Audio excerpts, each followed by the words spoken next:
Yo guys, Henry here, and this is the Samsung Galaxy A05S. It's Samsung's latest addition to their A line of phones, and I've been using it for quite some time now. And so far, I can say that this phone is quite interesting. With that said, welcome to my full review of the Samsung Galaxy A05S.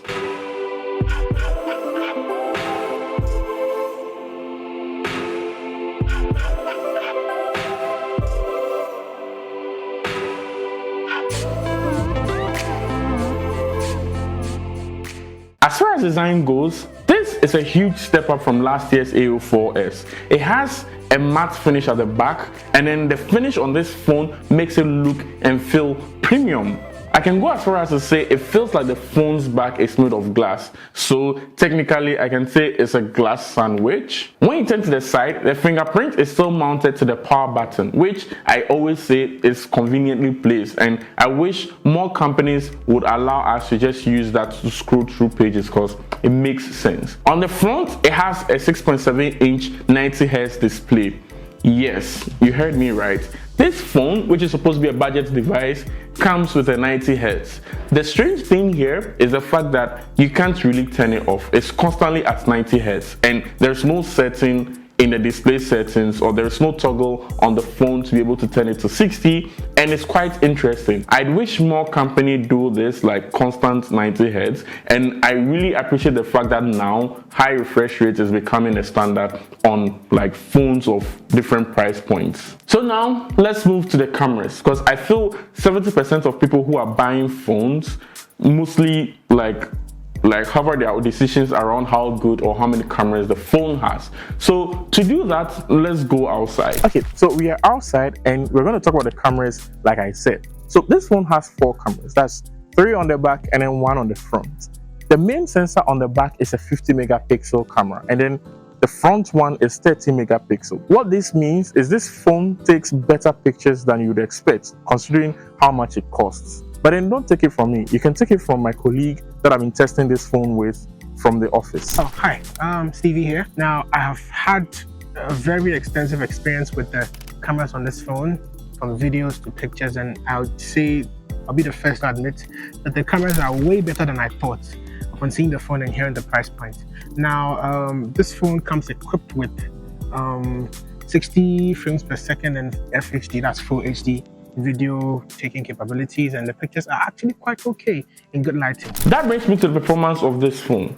This phone is powered by the Snapdragon 680, and so far I haven't had any issues or performance issues with this phone. Heck, it's been able to handle most of the things I throw at it, like playing games, also performing daily tasks, and using it like a normal phone.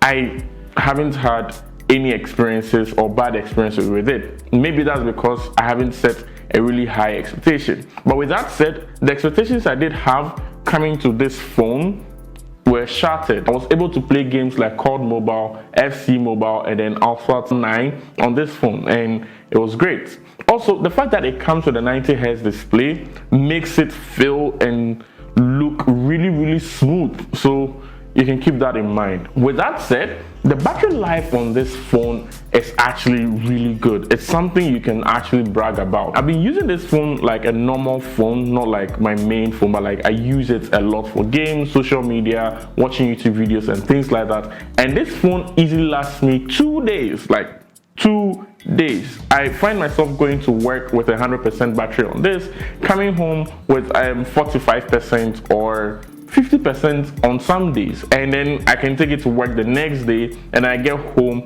with, let's say, 10 or 5% before I can charge it, or before I charge it. And speaking of charging, this supports a 25 watts fast charging, and this is actually great. On a budget device, all these are things that we've gotten used to on like higher up devices, like a larger battery, like long-lasting battery life, fast charging, and also a really good chipset that can handle things that you throw at it. And for the first time in a very long time, I confidently leave the house with a phone that is like 50% or 40%, knowing that, oh, this phone can actually carry me throughout the day. With all that said, the question comes up that why does this phone exist? Because the price to value ratio is really up there, because you're getting a lot more than you're paying for, or you're getting exactly what you're paying for. And I'd say this phone is for people who want to get like a secondary device, or they just want a phone that can connect them to the internet, but then also can do other phone stuff, but then not break the bank, because this is actually a good device.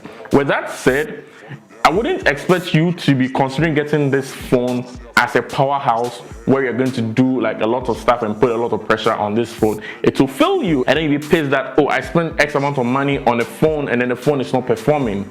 Meanwhile, what you should be looking at is like the higher expensive devices, if that's what you have in mind. Also, tell me in the comment section below, would you consider getting this phone? Would you consider recommending it to someone, or have you already got one? Tell me your thoughts about it in the comment section. I would want to know.